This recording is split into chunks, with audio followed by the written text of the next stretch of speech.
Hi everyone, and welcome back to the 12th module of the History of Christianity 1 course. In the previous module, we talked about the churches in the East from the early church even until the modern era. In this module, we'll concentrate on the church in Western Europe and look at its history during the medieval period. We'll look at the general history and some influential leaders during this period.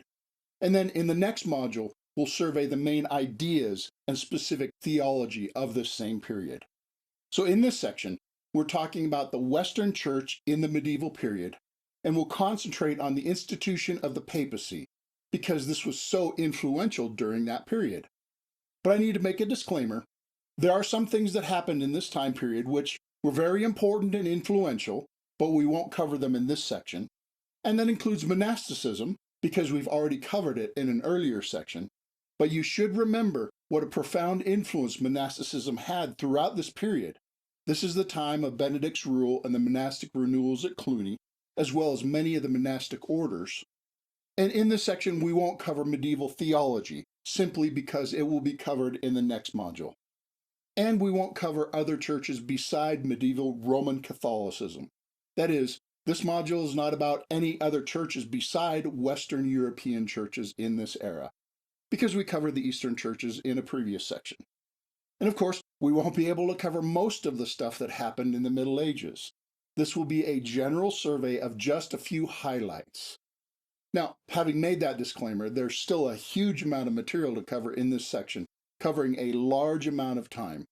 And that brings us to the timeline. To situate these things in the general chronology that we've already learned, the term medieval means Middle Ages, and the medieval period spanned from around 476 to 1453. That is, from the fall of Rome to the Renaissance. The Battle of Tours happened in 732 AD. Charlemagne lived from 747 to 814. And I want to mention a few notable popes from the medieval period. Leo the Great was pope from 440 to 461 AD. Gregory the Great was pope from 590 to 604. Leo IX was pope from 1049 to 1054, and Innocent III was pope 1198 to 1216. The Avignon popes were 1309 to 1377 AD. The papal schism happened from 1379 to 1417. The conciliar movement was from 1409 to 1449, and the Borgia popes were off and on from 1455 to 1655. Now, I know I've just thrown out a lot of terms and dates. Don't worry, we'll go through and explain all of these names and events, but I wanted you first to get a sense of when these things happened and the wide span of time that this section is covering. You can always come back to review the chronology after you learn about these things. Now, let's examine these things in more detail. First is the more general history of this time period. Remember, they were still experiencing the long-term impacts of Constantine making Christianity respectable and powerful in the Roman Empire, and the resulting temptation and the possible seduction of power and prestige for those at the top of the church leadership hierarchy. But the impact of monasticism was still a major factor in the church, which dominated those at the bottom of the church hierarchy, and society at large in Western Europe was reeling from the fall of Rome to Germanic invaders and the political and economic chaos that resulted. The church continued expanding to the north and west and northeast as the Germanic peoples and later the Nordic peoples were converted. Some were converted from paganism, some were converted from Arianism, some were converted from paganism to Arianism, later to be converted to Catholicism. Ulfilas was a famous missionary to the Goths. He invented the Gothic alphabet for writing down their language and translated the Bible. He was successful in winning many Goths to Christ, but he taught them an Arian form of Christianity, and only later did the Goths change to full orthodoxy. Throughout this long period, there were repeated waves of decline and renewal in different places. Sometimes the church was strong, and sometimes not. Sometimes the church was faithful, and sometimes not as much. This is similar to the experience of God's people in the Old Testament. In the historical books, we read of good kings who led the people in faithfulness to God, interspersed with bad kings who led the people into idolatry and unfaithfulness. Similarly, in the medieval period, sometimes the church was lax and fell into sin, or it was led into sin by a sinful leader, and sometimes the church recognized its own sin and corruption and took measures to repent and change. And it was often led in this renewal by a godly leader. So the history of the medieval church kind of looks like a roller coaster with ups and downs. Now, let me try to summarize typical life in medieval times. The invading barbarians caused chaos and hardship and uncertainty. The Germanic invaders caused the fall of Rome and the removal of a centralized power in the West. And this removal of structure led to some breakdown of civilization. Thankfully, there was not a complete breakdown because of some stabilizing institutions, especially the church. The Germanic tribes were slowly converted to Christianity, and then they lived a more civilized and stable life. But Western Europe continued to suffer from later invasions by Huns, by Norsemen, by Slavs, and Muslims, each of which brought periods of instability and hardship.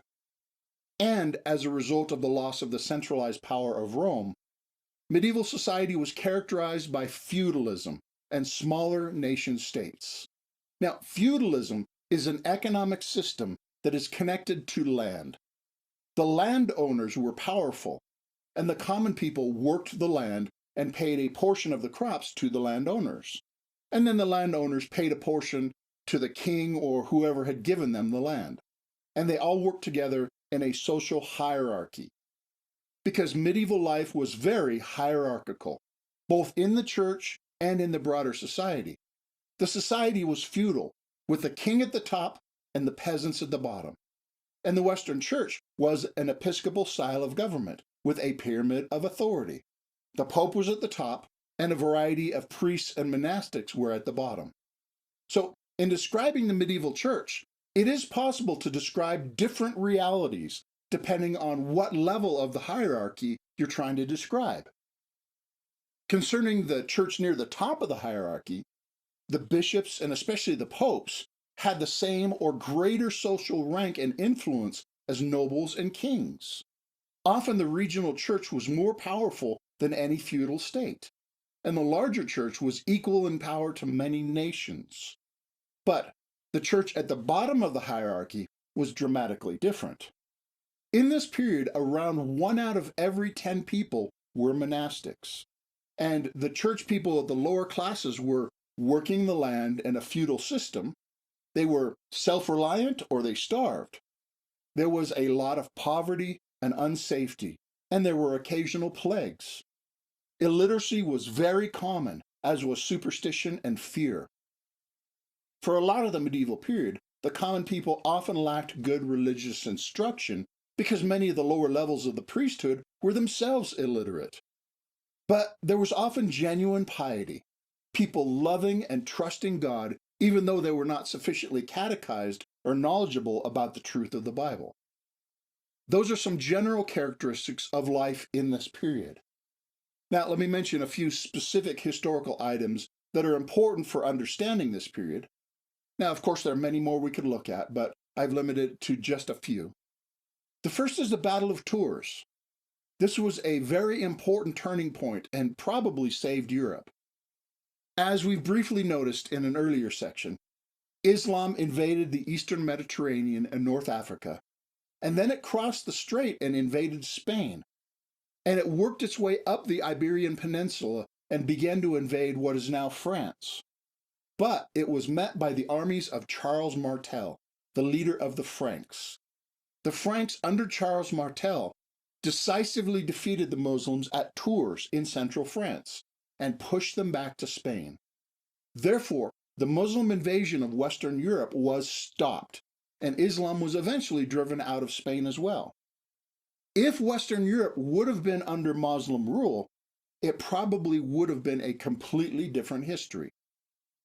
And then Charles Martel had a grandson who was king of the Franks 2 generations after him, He was also called Charles, King of the Franks, but he was later called Charles the Great. And the English pronunciation for the French name Charles the Great is Charlemagne. That is the name by which he is known today. Charlemagne was skilled militarily, and he greatly expanded the kingdom of the Franks. He became very powerful and successful. And then Charlemagne was crowned as emperor by the Pope on Christmas in 800 AD. He was the first person called an emperor in Western Europe after the fall of Rome. Charlemagne was a student of Augustine's City of God, and he believed that the temporal power and the church should work hand in hand. He said, when writing to the Pope, "Our task is externally, with God's help, to defend with our arms the Holy Church of Christ against attacks by the heathen from any side and against devastation by the infidels, and internally to strengthen the church by the recognition of the Catholic faith. Your share, Most Holy Father, is to support our army with hands upraised to God, as did Moses in ancient days, so that the name of our Lord Jesus Christ may be glorified through the world." Charlemagne basically ran the church in his realm. He appointed bishops, set rules for monasteries, and determined the liturgy, etc. He acted as overlord of the church, similar to what Constantine had done centuries earlier. Charlemagne was influential in the conversion of many Germanic peoples in and near his kingdom. But one of his greatest accomplishments is that he strongly promoted education in his realm. He required a school in every cathedral and required noble children to attend. He tried to recruit scholars to build up and educate both the church and the greater society. One of his primary scholars, named Alcuin, wrote a catechism for children. And Charlemagne also commissioned a famous book of a collection of the best sermons from the history of the Latin Church. However, that book sometimes became a substitute for lazy, absent, or semi-literate priests in the parish. Instead of preaching, they would just read from the greatest hits. However, Charlemagne insisted that the bishops preach and visit the people for pastoral care. So this, by their example, probably slowed any decay in the church in Charlemagne's reign. Now, the reign of Charlemagne and his successors was therefore a stabilizing and civilizing force in Western Europe for a while. Now, let's shift to talk about the papacy, which was a huge part of the medieval church. The term papacy means everything related to the popes. It is the institution of having popes over the church. And the term pope comes from the child's word for father, similar to papa in English. The pope is the Bishop of Rome, and the Bishop of Rome is the pope. In other words, pope is the shorthand title for the most influential church leader in the West, the leader at the top of the church hierarchy. The leader of the Roman Catholic Church is the pope. And popes are sometimes also referred to as Pontifex Maximus, and we'll discuss that term in just a minute. We saw in earlier sections that the Bishop of Rome grew in status and prestige in the early church because he was bishop in the capital of the Roman Empire. Over time, there were claims of primacy and authority over the other bishops in the larger church, and there were claims of apostolic succession directly from Peter, and a growing mythology about how the popes exercised the power over the church that Christ allegedly entrusted solely to Peter. Pope Damasus claimed that Rome is the apostolic see. The term see means seat, that is jurisdiction, an area of authority. In other words, he claimed that the Roman bishop has the authority of the apostles. Now, there was resistance from the Eastern and African churches to the claim that the Pope was primary. There are examples where they said, in essence, all of the local leaders have the Holy Spirit and therefore do not need your help. However, the Great Schism left the Roman bishop as the only major leader connected with the Western Church. So they, by default, became the leader of the Western churches.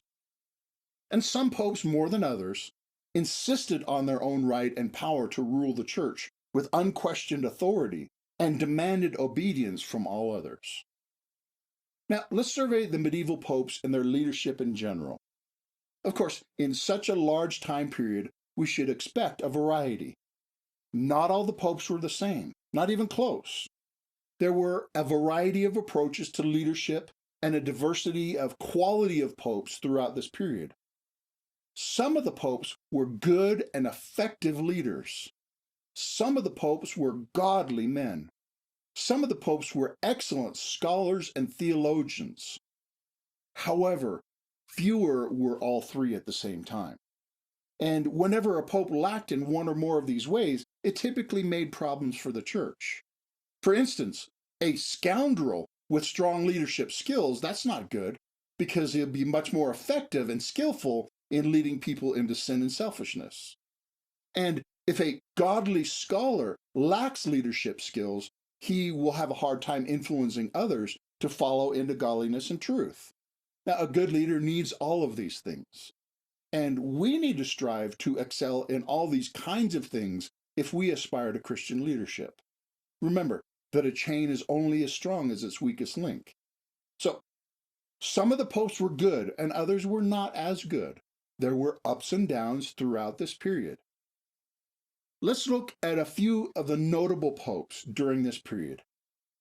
The first is Leo I, who was later called Leo the Great. He was a very able statesman.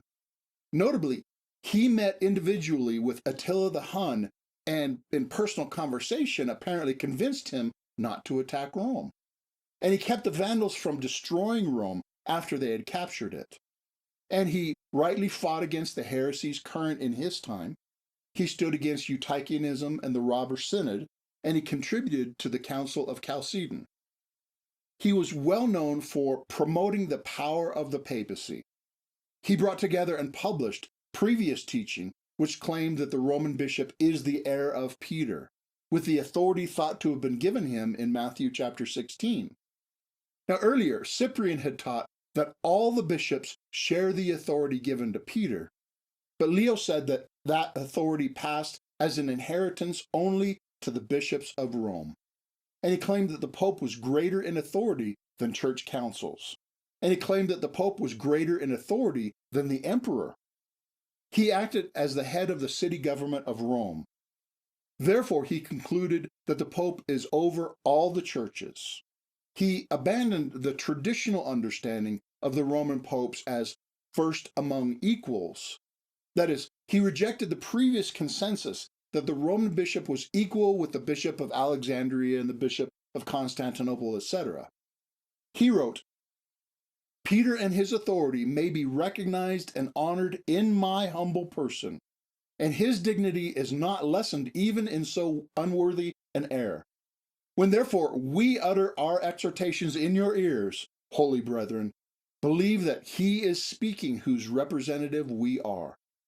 In other words, he claimed that what the Pope says, Peter says, assuming Peter has been given authority over all the church. Now, just as an aside, in my own personal experience, whenever someone insists that you blindly trust them with authority just because they say so, you should probably trust them a lot less. Now, Leo took the title Pontifex Maximus. This term means chief priest or greatest priest. That's the term that was used in pagan Rome to refer to the chief pagan priest in that city, but Leo and later popes used that term to refer to themselves as the chief priest or high priest over all the Christian church. Therefore, Leo was the forerunner of the medieval popes acting as powerful leaders, exercising God's power over the church and even the world. The next notable pope is Gregory I, also known as Gregory the Great.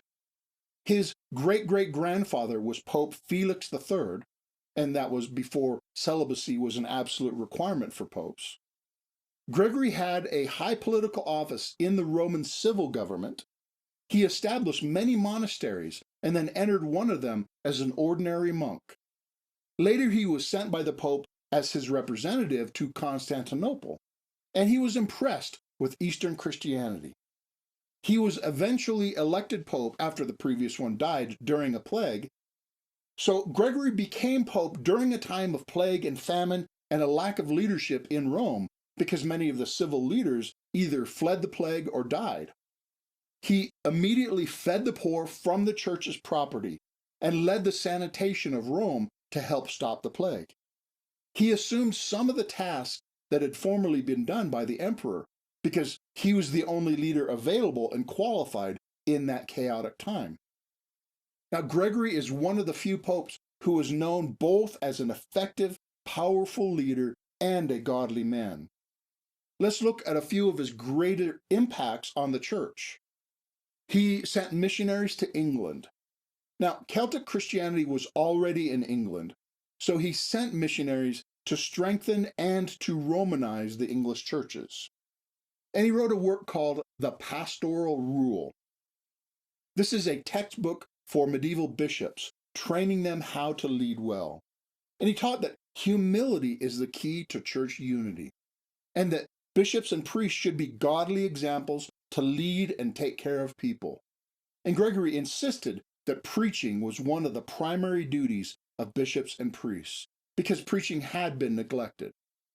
He also organized church music, and the form the church's music would take after his death would eventually be called Gregorian chant, named after him, even though it was invented after his time. And he introduced some theological ideas that we'll look at in the next module. Gregory also influenced the idea of papal power. He rebuked the Patriarch of Constantinople because the Patriarch had claimed to be the universal ruler over the entire church. But Gregory also publicly rejected the idea that the Roman bishop was over the entire church, and he preferred to be called the servant of servants. And yet, he consistently defended the primacy of the chair of Peter. And he also functioned as the civil ruler of a lot of Italy at that time. He didn't want the civic power, but there was a lack of leadership, and he stepped in because someone had to. And he was experienced enough to do it well. Then is Leo IX. He was a reforming pope. He recognized that the church of his time had become filled with corruption connected to its power, and he tried to cure that corruption. He did it by addressing two of the biggest causes of this corruption. First was the practice of simony. Simony means buying an office or church position. In other words, saying something like, I'll give you this much cash if you make me bishop of so-and-so town. And the second abuse that he challenged was nepotism. Nepotism is someone in power giving preference and promotion to their own family, putting their own children or other family member into a powerful church office, whether they were qualified for it or not. Now, the way he fought nepotism was by insisting on clerical celibacy. That is, if the church leadership didn't have kids, they would not be tempted to give preference to their kids. And Leo IX was technically the pope during the Great Schism with Eastern Orthodoxy, but he had died before the news of that final schism had reached back to Rome. Now let's look at Pope Innocent III. He was the nephew of Pope Clement III, who made him a cardinal, and then he was one of the youngest men ever to become pope. He was a very skillful ruler and leader, and he saw himself as a feudal overlord over all the secular rulers. He described himself as, "Verily the representative of Christ, the successor of Peter, the anointed of the Lord, the God of Pharaoh, set midway between God and man, below God, but above man, less than God, but more than man, judging all other men, but himself judged by none." Now you can tell from that quote that he had a very high opinion of himself and his position of power. He meddled in the affairs of most of the countries of Europe at that time, and he usually got his way. So Innocent III represents the high point of papal political power. He also promoted reform in the church. He worked against excesses, luxury, and abuses that were in the church. And he insisted that the monastics go back to obeying their own rules and ideals, which they had been ignoring. Then the next notable group of popes were the Avignon popes. For a time, the papacy was very closely connected to European politics, and in that period, they took the side of France. Therefore, a series of popes moved out of Rome and took up residence at Avignon in southern France. So they moved the center of church government from Rome to Avignon. This has sometimes been called the Babylonian captivity of the church. The popes were living in luxury and tied with French politics, while the health of the church was declining. And the whole episode greatly lessened the prestige, power, and people's trust in the papacy. And as a result of the Avignon papacy and a series of related events was the papal schism. There were two different people who claimed to be the rightly elected pope at the same time. So there was a division over who was the real pope and who was a pretender false pope. And for a time there were two, even three people who claimed to be pope at the same time. And that led to the conciliar movement. This movement tried to put the power of the church into a council and not just in one man, the pope, so that they could decide those power struggles and prevent future divisions.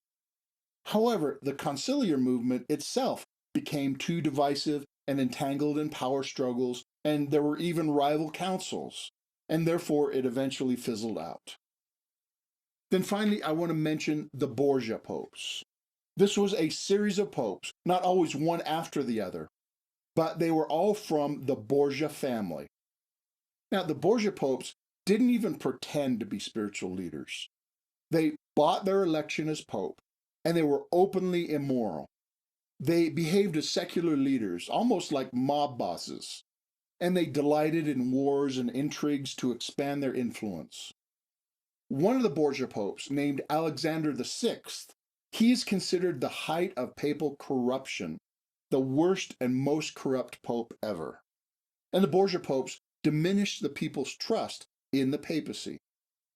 Now, these notable popes are just a snapshot of the variety of quality and effectiveness of the popes in this larger period. Some were very good, some were very bad, and most were somewhere in between. And then one final historical episode I want to examine is the Inquisition. That came out of an official demand from the Fourth Lateran Council that every ruler should purge heresy from his realm and punish or kill heretics, or else that leader himself would be punished. Now, the goal of getting rid of heresy was good, but the way that it was carried out left a lot to be desired. Now, Thomas Aquinas had given good advice about dealing with heretics.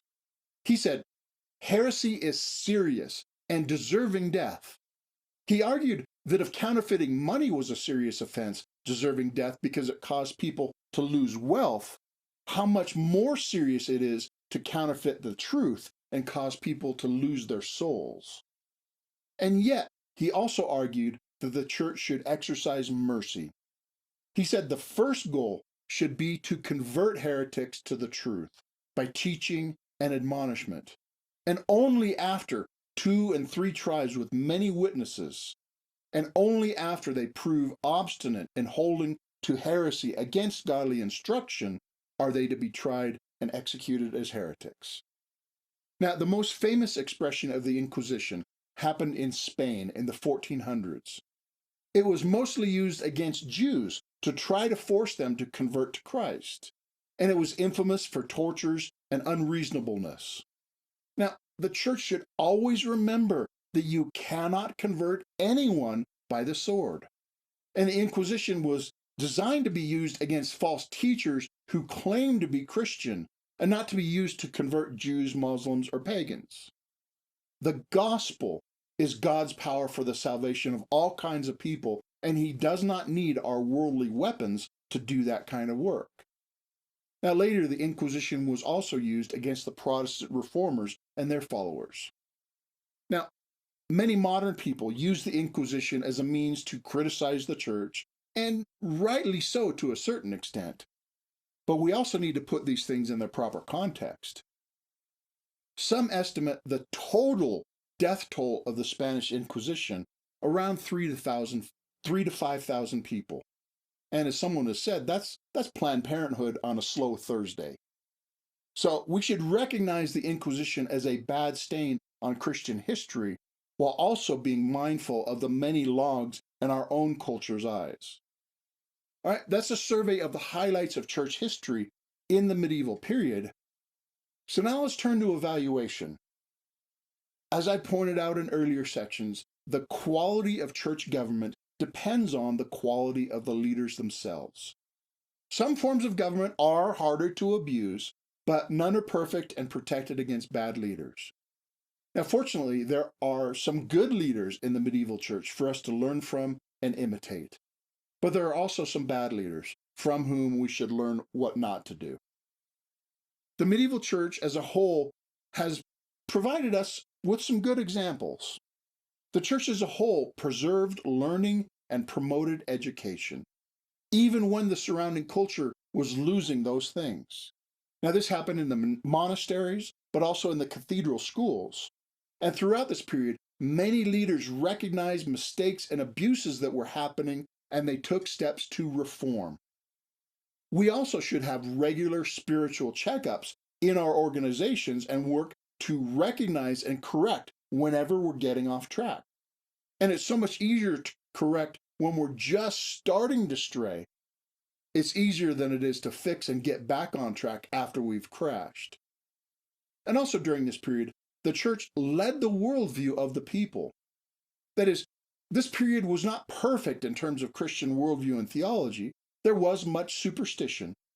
But the church exercised such a pervasive influence over all areas of life and thought that even those who did not believe assumed a fairly Christian worldview for the most part. They thought in Christian categories, even if they did not love and serve Christ. And they knew they were disobeying God, even when they chose to do so. Medieval Europe thought in Christian terms, which unfortunately is no longer the case in the West. And I do pray that God grant that we would be revived back to a pervasive Christian worldview. Because the more that that's broken down in our own culture, the more chaotic and violent it has become. And that brings us to some bad examples from the medieval church.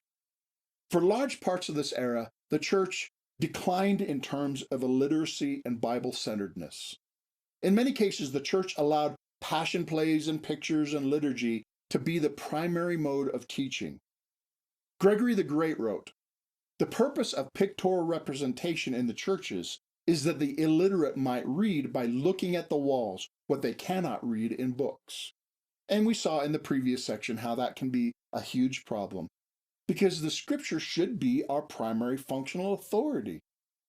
And as we'll see in the next section, the church mixed good theology with a misunderstanding of Augustine and with other less helpful traditions and popular superstitions, in contrast to keeping the Bible as the central focus of learning.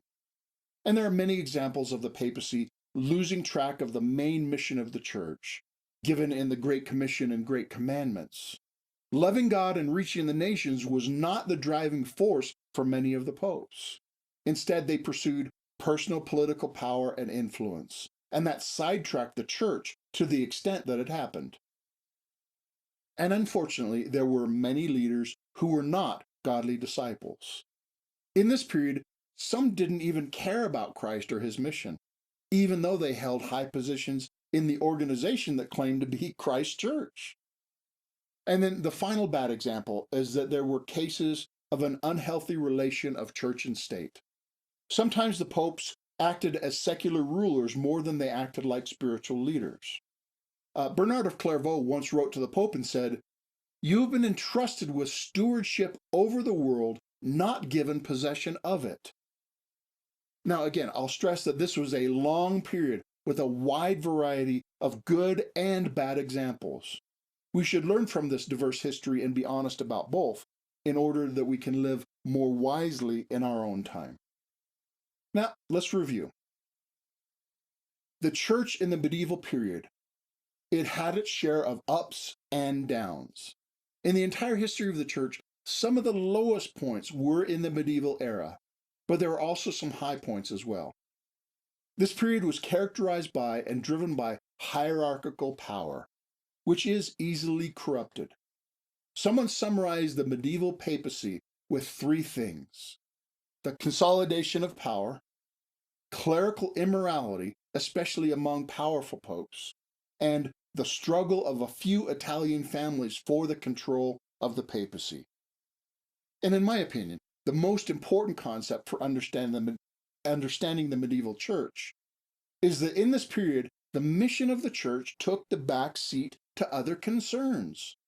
It was overshadowed mostly by temporal power and prestige, and that was a betrayal of the church's reason for existence. The church cannot grow spiritually when it becomes concerned with institutional power and prestige. The church cannot grow when there's immorality in the camp, particularly in church leadership. And the church cannot grow when it's controlled by factions who insist on promoting their own special interests and not the glory of God in Christ. Now again, it was not all down. There were ups as well. But as a whole, the church in this period was not as healthy as it could have been. And that leads to some discussion and application questions. And make sure you answer these questions based on what you've learned from the medieval church, not just your own opinion. First, based on what you've learned from the material in this section, how can the church faithfully accomplish its mission? Describe what the medieval church did during this period. What did you see that was a positive contribution toward fulfilling the church's given mission? What did you see that was a distraction away from the church's given mission? What did the church do well? And what could it have done better? What principles did you learn from the medieval church?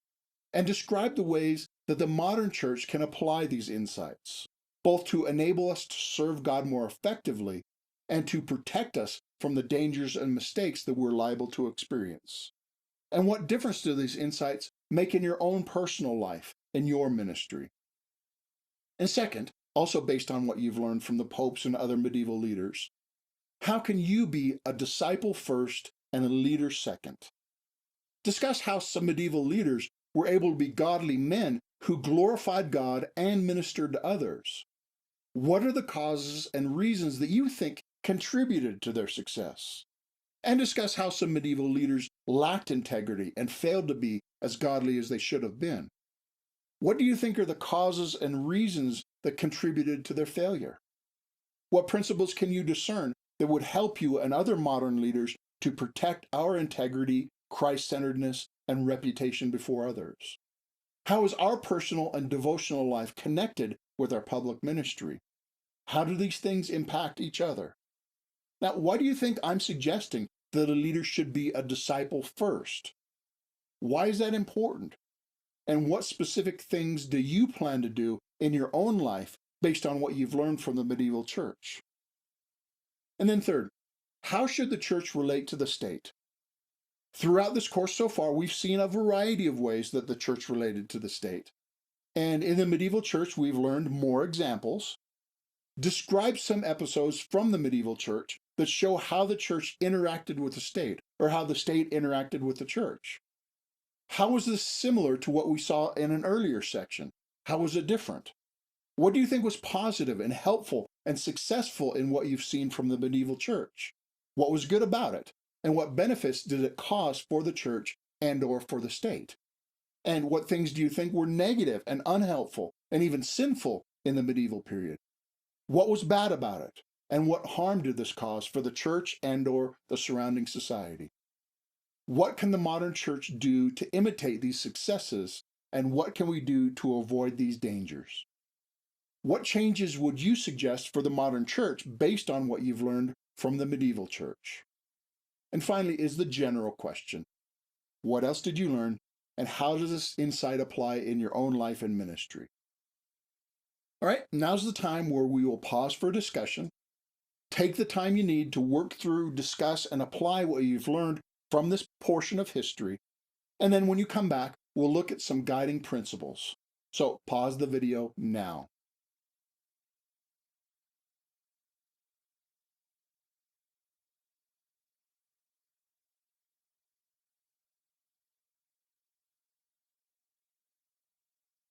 Now, we'll look at some guiding principles that I suggest we all learn from the history of the medieval church. The first principle is guard against mission drift.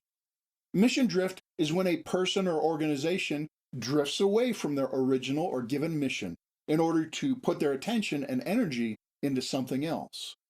Mission drift is usually unintentional, when something else draws our attention away from what we should be doing.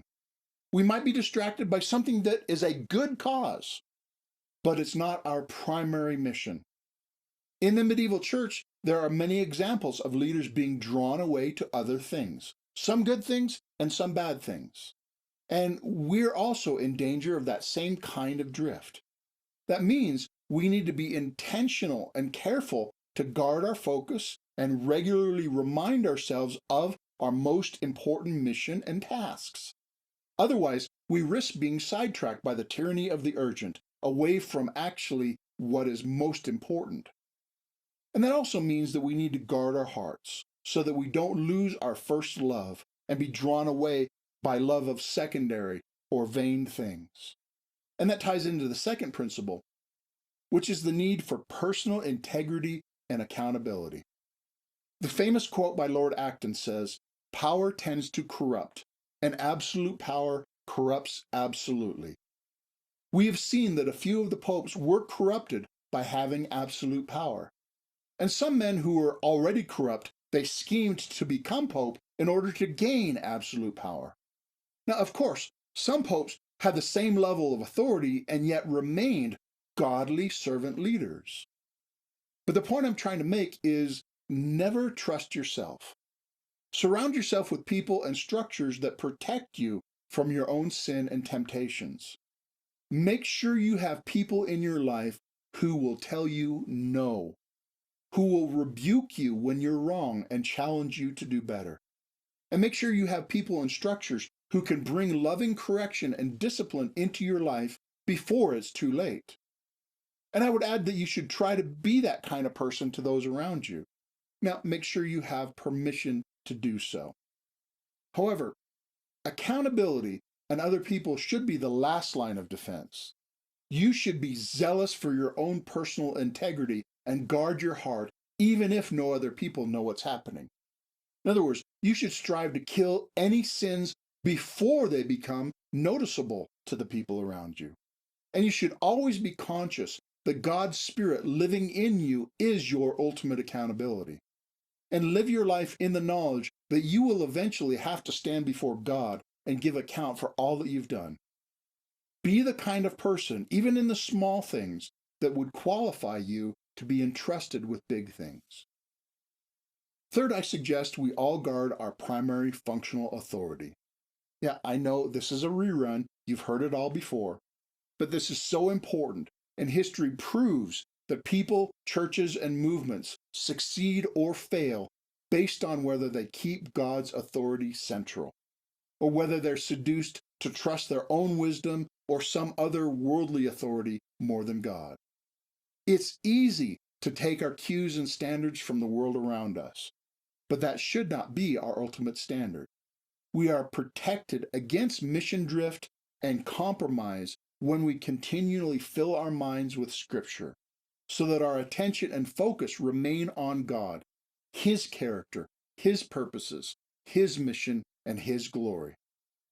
When we're finding our identity and significance in Jesus, and when we're taking our orders from Him, we will be that much more protected from so many dangers.